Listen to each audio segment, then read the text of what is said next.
Hi, I'm Chaley and I'm with the Entheogen Institute.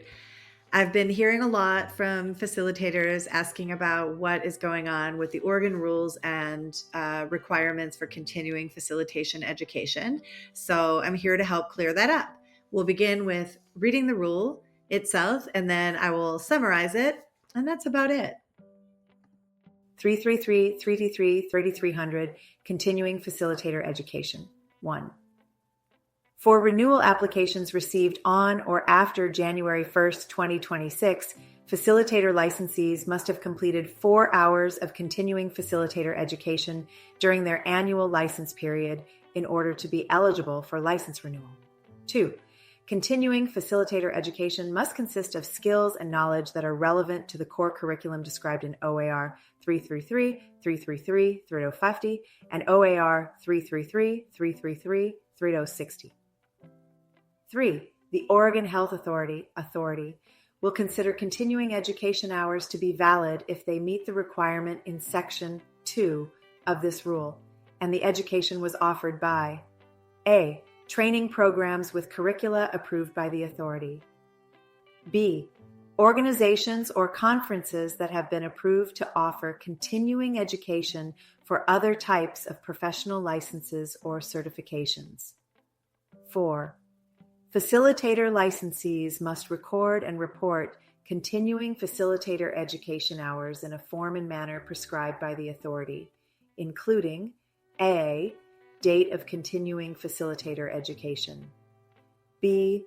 Name of program, organization, or conference offering the continuing facilitator education. C.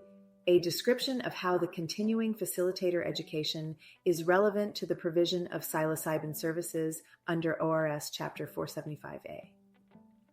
5. Training programs that offer continuing facilitator education must notify the authority in form and manner prescribed by the authority. So, in summary, beginning in 2026, when we renew our license as a facilitator, we need to be able to show 4 hours of continuing education. That window to start counting those hours of education begins when you renew your license in 2025 or you get your initial license. Then you have that year time to get those 4 hours. The content needs to be relevant to our profession, and all those requirements are listed in 3050 and 3060, but you don't have to worry about that so much if you're going through an approved continuing education hours. Approved providers. So keep in mind, continuing hours will be accepted if they're obtained through training programs that are approved by the Oregon Health Authority, such as the Entheogen Institute, and organizations or conferences that have been approved to offer continuing education. So as long as it's approved by the OHA, you don't need to check in 3050 and 3060. But if it's not been OHA approved, then, well, I probably wouldn't even take it, quite frankly, because it could be a waste of your time and money. Hopefully not a waste of your time, but it could be not counting toward those hours. Last, you're going to need to have documentation.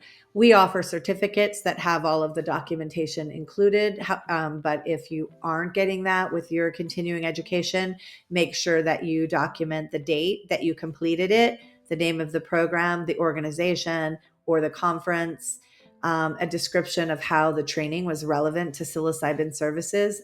And last, the last more relates to the schools, and its training programs that offer continuing education must notify the authority in the prescribed manner to make sure the classes are recognized.